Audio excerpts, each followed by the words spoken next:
Yo, what's going on guys, Arekkz here, welcome back to another Destiny 2 video. Last week was E3, if you guys were following my coverage then you'll know that I was out there and hopefully you managed to catch some or all of my videos. It was a pretty hectic week since I was covering pretty much everything, not just Destiny 2, and while Bungie weren't showing anything drastically different to what we saw at the gameplay reveal event, apart from of course the ARCSTRIDER, there were a number of interviews from various outlets throughout the week, plus some live streams with notable Bungie folk, and as is often the way, new information surfaced from those interviews. If you followed absolutely everything from E3, then you may already be up to speed, but in the event you didn't have time to keep tabs on absolutely everything, then consider this video a big Destiny 2 news roundup covering everything we learned last week during E3. If you do enjoy this and you do find it helpful, then a like would be super appreciated, and if you missed any of my videos last week, then I will link the Destiny 2 ones down below. There's some 4K PC footage and some ARCSTRIDER stuff too. Now to begin with, let's talk Flashpoints. In a Kotaku interview between Jason Schreier and Luke Smith, when asked what other stuff people can expect to find on the map outside of what we already know, Luke Smith spoke about Flashpoints. These are going to be weekly PvE activities. They're essentially a featured destination or location, and when you arrive at these flashpoints, these locations, there's a whole class of stuff that can show up, special enemies that you might not normally see. Now they didn't go into them in great detail, but to me this sounds remarkably like roaming bosses in MMOs. Luke Smith mentioned that the idea behind these is that on a weekly basis, every player has a reason to converge on a specific location, and whilst there, given that it's a focus for the week, they will likely encounter other players too. Now bear in mind, in Destiny's open world, the quote-unquote bubbles, so to speak, effectively the sort of areas that people can exist in, can support up to 16 players at a time. So assuming for a moment that everyone rushes on reset to these flashpoints, you could have a total of 16 Guardians working together to take on whatever challenge there is. I return to the notion of world bosses because it's one of my favourite things about MMOs. I think back to, say, Guild Wars 2. That game had some truly epic world bosses that would see tons and tons of players converging on a single location to work together to take something down. Sometimes it's like a huge giant dragon boss, other times it might be like a giant tree, whatever it is really epic and it requires everyone to work together. Now I'm not saying that's exactly what we can expect in Destiny 2, it could instead be more of a sort of horde style activity where we deal with waves of enemies. At this stage we really don't know, but what we do know is it's a PvE activity that'll focus on a specific location on a weekly basis, so it'll form part of our weekly reset ritual. And upon completing that, we will then be able to acquire some sweet rewards. Luke Smith said the rewards earned are high level, equivalent to that which you'd obtain from a Nightfall. There was also mention of treasure maps, so it might well be that upon completing a flashpoint you get a map which leads you to an exotic or something like that. And what's more, because these activities are in the open world, you won't need a team. You could just rock up there solo and hope there are people around you so you can all get involved. So with all the existing open world activities and these new flashpoints combined, we're going to have a lot of stuff to do and a lot of places to explore come September. In fact, that actually ties nicely into something that Deej mentioned in an interview during E3, and this is with regards to how we'll be obtaining gear in Destiny 2. Deej mentioned that in Destiny 2, rarely will we be able to go to just buy weapons from vendors like we used to. Instead, the majority of them will either come from rank up packages, but also most notably from the world. Given that they're placing a considerably bigger focus on the world itself and the stuff you can do out there, when you factor in we now have adventures, lost sectors, treasure maps, flashpoints, campaign missions themselves, patrols, etc., there are going to be so many things to do, and the fact that the majority of items will come from here puts a bigger emphasis on exploring, which I am totally all for. In fact, that's one of the things that I enjoy the most about these kind of games, provided there's actually an exciting world to explore, that is where I want to be. And while initially vendor weapons might have their uses, they quickly become redundant past a certain point. So while I imagine we'll still be able to buy some, I imagine what they want to do is try and dial back on just how many vendors there were, say, compared to Destiny 1. They also mentioned that engrams will, in Destiny 2, give you rewards relative to their colour, so purple engrams will always give you purple items. And while some exotics will also come from story missions or exotic quests, since they like that formula, there will still be a lot of them that come from engrams and random drops. An example of one being the exotic hand cannon Sunshot that I showed you guys in my gameplay back at the gameplay reveal. That has been confirmed to be an exotic engram drop, so we already know how to get that. I do of course assume then that if Zur makes a return, which I really hope he does, I'm sure he will do, then we may also be able to get that item from him too, but we don't really have anything on Zur at this moment, so for the time being that's just wishful thinking. Next up, this one is for the Titans out there. Right now, very little is known about the Sentinel subclass, short of the fact that you can throw your shield like some sort of space void Captain America. We do of course know that these subclasses replace their D1 equivalents, so Dawnblade replaces Sunsinger, ARCSTRIDER replaces Blade Dancer, and Sentinel replaces Defender.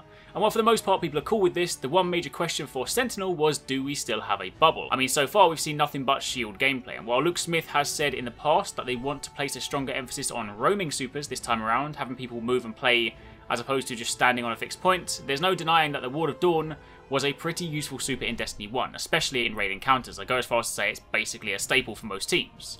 I mean, using Destiny 2 supers, if you wanted to replicate the Destiny 1 Ward of Dawn, you'd essentially have to have a Titan stand there with their new Sentinel shield up, whilst a Warlock drops a damage or a healing rift down behind, so you can then hide behind the shield whilst benefiting from the boost. But thanks to a PC Gamer interview, we actually got confirmation that the bubble will indeed be making a return, and it will instead be a secondary ability of the shield, basically one of the two different paths in the tree. So in essence, you'll be able to press the button to get the shield out and use it to roam or defend, as we've seen in the gameplay, or you can press and hold the button and you will deploy a bubble. Now at this stage, that is as much as we know. We have no idea whether this bubble also has additional properties like it did before, like Blessing of Light or Weapons of Light, but in truth, I feel like it won't be getting those, and I say that simply because the Warlock Rift now fills that void. The Warlock's class ability now allows it to place down a rift that people can stand in to either heal or gain a damage boost, so were the Sentinel to also be able to do that, there would be some pretty OP combinations, assuming they stack. So I'm going to hazard a guess that it's just a bubble to hide beneath. I guess in that respect it's sort of like the Vault of Glass relic, so the way you can deploy the bubble, which is going to be pretty handy. Next up, a note on ranked play. Short and sweet, but essentially there will be no ranked play at launch for Destiny 2. When asked whether there will be anything similar to Overwatch for Destiny 2, the answer was quite simply, quote unquote, there will not be a ranking system for Destiny 2 at launch. Emphasis on at launch.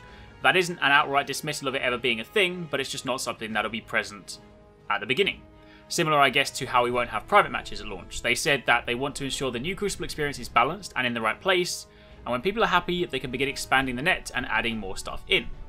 Also, another thing not coming to Destiny 2, and this one is a big one for me, no beards. As someone with a beard, I feel like I can't truly represent myself in game, so despite the fact that some of the promotional art shows Guardians with, say, a 5 o'clock shadow, it seems beards will not be part of Destiny 2. I did consider cancelling my pre-order, but I decided to put that behind me. I guess I'll just play as an EXO and then just cry that I can't have a beard. Anyway, moving on from there, this is one for those of you that are interested in the lore and story of Destiny, but it seems at launch Destiny 2 won't be explaining what the Darkness is.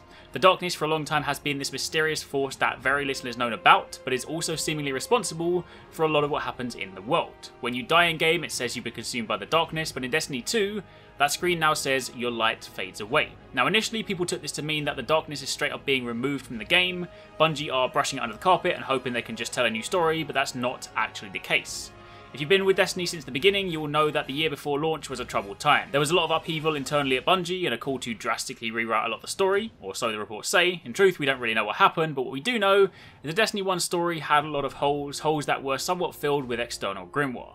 In Destiny 2, however, now that the game has proven to be a success and they now have the freedom to tell the story they always wanted, they're now using this as an opportunity to try and tell things in a more cohesive manner. Luke Smith said in a Kotaku interview, quote unquote, "We didn't know what it was, the Darkness that is, and we for a period of time chose to lump all the races in together."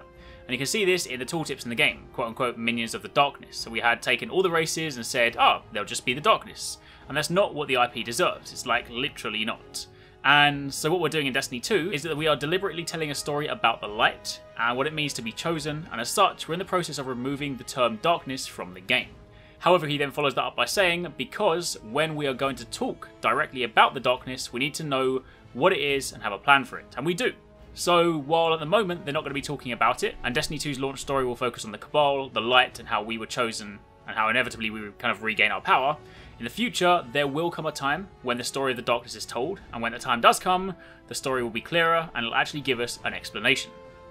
Then finally, the last thing I want to touch on are the PlayStation exclusive items. I know this is everyone's least favourite topic, mine included. I am an Xbox player normally, but I will be swapping to PS4 for Destiny 2 just so I can cover everything for you guys.